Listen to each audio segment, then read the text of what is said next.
Welcome to Mana's Seal YouTube channel. The previous video link is on the description box or on the top right card. Volume 15, The Half-Elf Godkin.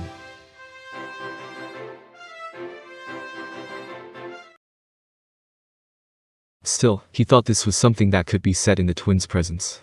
Although he thought that they had something else to say, it seemed like this was the end of their talk. Honestly, I don't understand at all. Wasn't it fine for the twins to hear this? Was there something in the previous conversation that would get them reprimanded by the twins? Well, whatever, very well.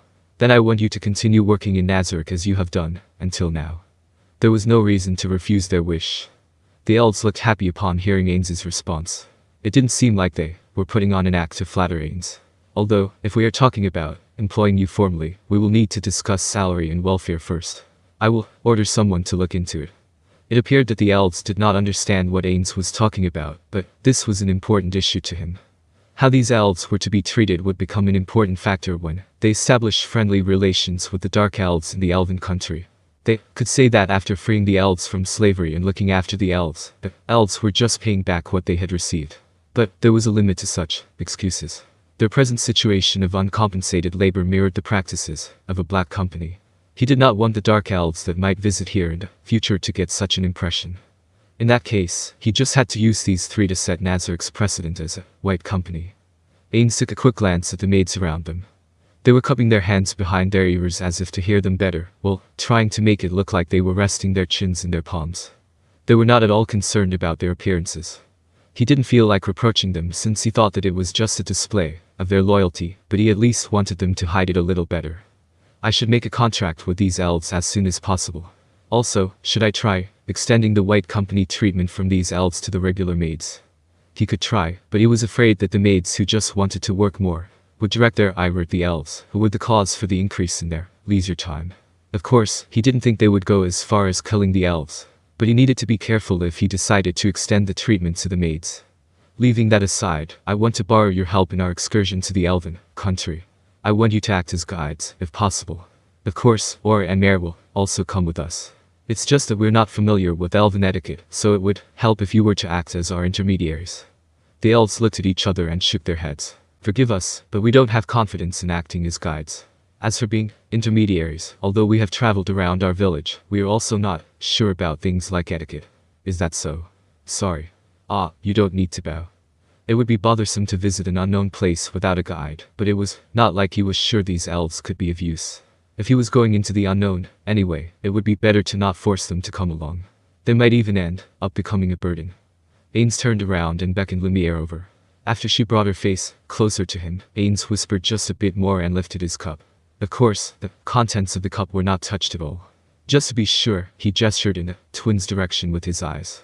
He thought he was being a bit obtuse, but it seemed like she quickly understood, and left with a simple "excuse me."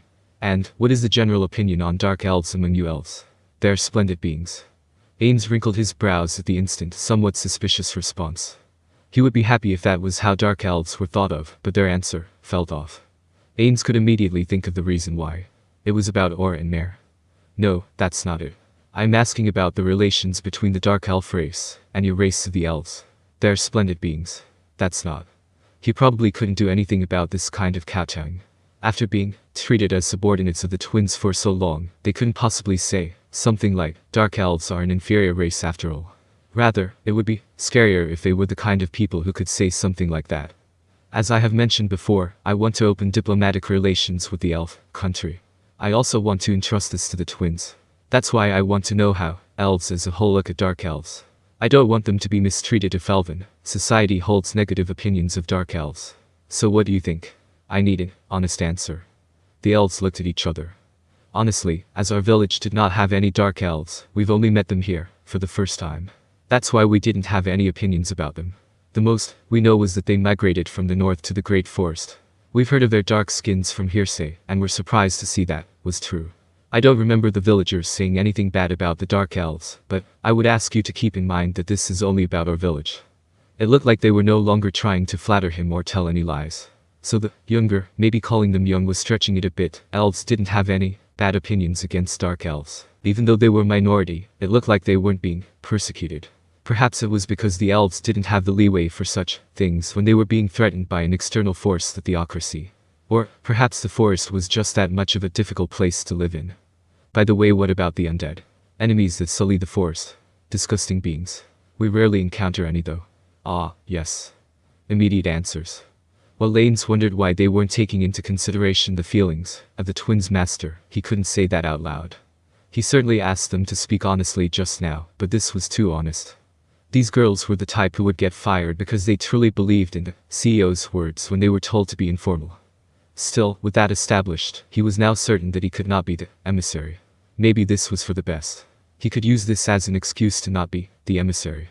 It was certainly not because Ainz wasn't talented enough. Or should he take the steps in proper order, dispatch diplomats, start diplomatic relations, and then head over to the elven country? But we don't have such diplomats. The fact that we can't trust the human officials in charge of internal affairs is a weak point. Or maybe there are some and I just don't know about it. In that case, how about asking Albedo to dispatch adventurers? No, that system isn't stable enough yet to send them out to represent the nation, or maybe I'm wrong. After all, it's me we're talking about. If he informed Albedo about this, she would probably say that the adventurers would work just fine. But the critical issue here is the lack of time. Due to the hostilities with the theocracy, the elven country was pretty much pushed into a corner. This had been the case since before these elves were captured. If things went badly, it was entirely possible that the elven country would be destroyed soon.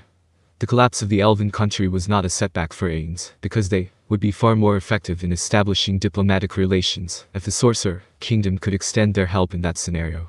So, would it be better if they just waited for the collapse? That was not the case.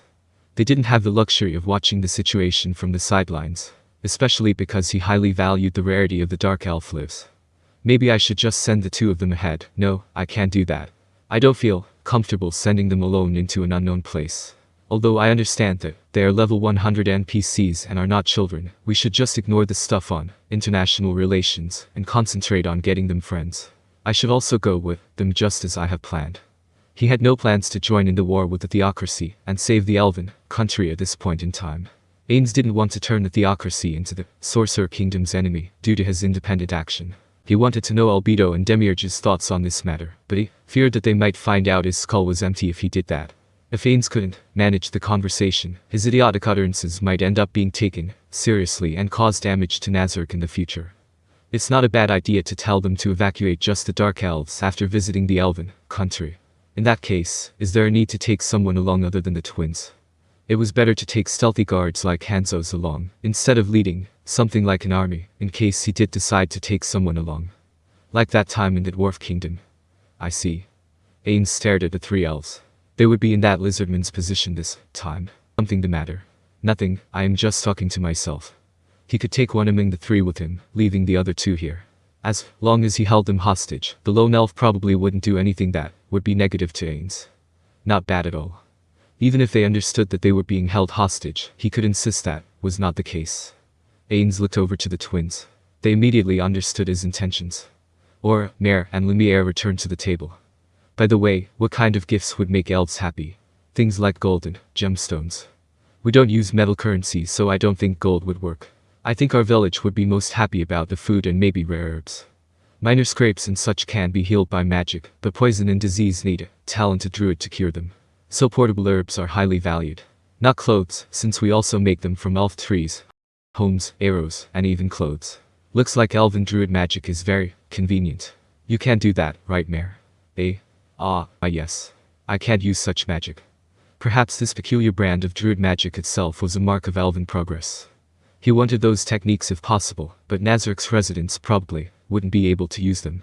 This reaffirms the fact that making the residents of this world prostrate before Nazarick and bringing them under its reign would be the main factor that could tip the scales of victory in a hypothetical guild war.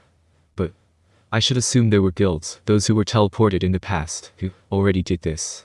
I should tell this to Albedo and have her look into rethinking our national strategy on war. It stood to reason that if someone like Ainz could think of this, other players could as well. Only idiots would think of themselves as someone special. Maybe it will be a good idea to transport large amounts of food through gate, upon reaching the elven villages to make them more friendly to the Sorcerer Kingdom. He remembered it being effective in the Dwarf Kingdom. Things would go smoothly if he could just remember his experiences in the Dwarf Kingdom and build on them. I also felt like wanting to run away then too, didn't I? The best way to do this is to first find the Crescent Lake, visit the royal capital, that was said to be on its shore to collect information, and then head to Dark Elves Village. We are going to a Dark Elf Village. Or looked like she wanted to say something, but she probably couldn't ask in detail in front of the 3 elves. If possible, Ainz didn't want to tell them they were visiting the Dark Elves Village to find them friends. He didn't want them to make friends just because he ordered them to. That's right. That's what I intend to do. I am going to need your help there. He deliberately ignored Aura's behavior, but he still got a pair of energetic affirmations in return. What should I do next? Persuade the others. I can't make the same excuse I used for the Dwarven expedition. He wasn't confident about the next step, but he had to succeed here because he also wanted to use this as the groundwork to bring the concept of paid vacations to Nazarick. At that point, maybe they were waiting for the conversation to die down. The dishes were brought over. Well, enjoy yourselves. With Ainz encouraging them, the elves took to the food with relish.